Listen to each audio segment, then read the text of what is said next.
ભાવનગરમાં ગરીબ અને મધ્યમ વર્ગના લોકો સસ્તા ભાડામાં મુસાફરી કરી શકે તે માટે મનપાએ સિટી બસની સેવા શરૂ કરી હતી, પરંતુ હાલ શહેરમાં ચાલતી સિટી બસની સેવા ખાડે ગઈ છે। પરિણામે નાગરિકો જીવના જોખમે ઊંચા ભાડા આપી ખાનગી વાહનોમાં મુસાફરી કરવા માટે મજબૂર બન્યા છે। આ અંગે મનપાના વિપક્ષે જણાવ્યું હતું કે અન્ય મહાનગરોની તુલનામાં ભાવનગરમાં પ્રાથમિક સુવિધાઓ આપવામાં શાસક પક્ષ નિષ્ફળ નીવડ્યું છે। બીજી તરફ મેયરે જણાવ્યું હતું કે ભાવનગરના 16 જેટલા રૂટ પર 100 જેટલી ઈ બસ શરૂ કરવામાં આવશે।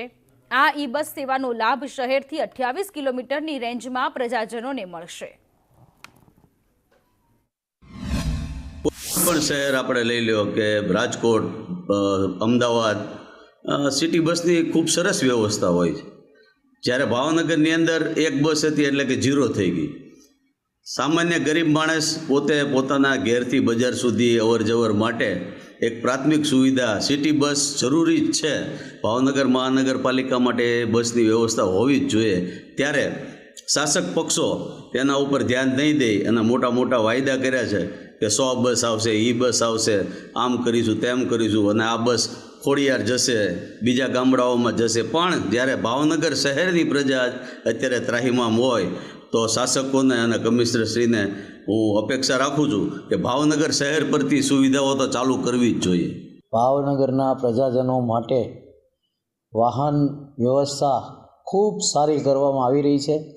ટૂંક સમયમાં મિની એસી ઇલેક્ટ્રિક બસ આપણે લાવી રહ્યા છીએ। અધેવાડા ખાતે તેનો ડેપો એકદમ કાર્યરત, એકદમ પૂરજોશમાં કામ ચાલુ છે અને લગભગ પૂરું થવાના તૈયારી છે।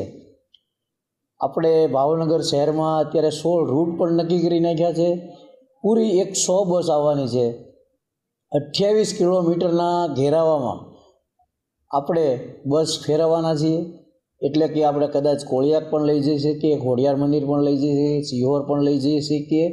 એટલી બધી આપણે બસો લાવવાના છીએ, મિની ઇલેક્ટ્રિક બસ લાવવાના છીએ, જેથી કરીને સોસાયટીમાં મોટા મોટા રસ્તા હોય ત્યાં અંદર પણ જઈ શકે।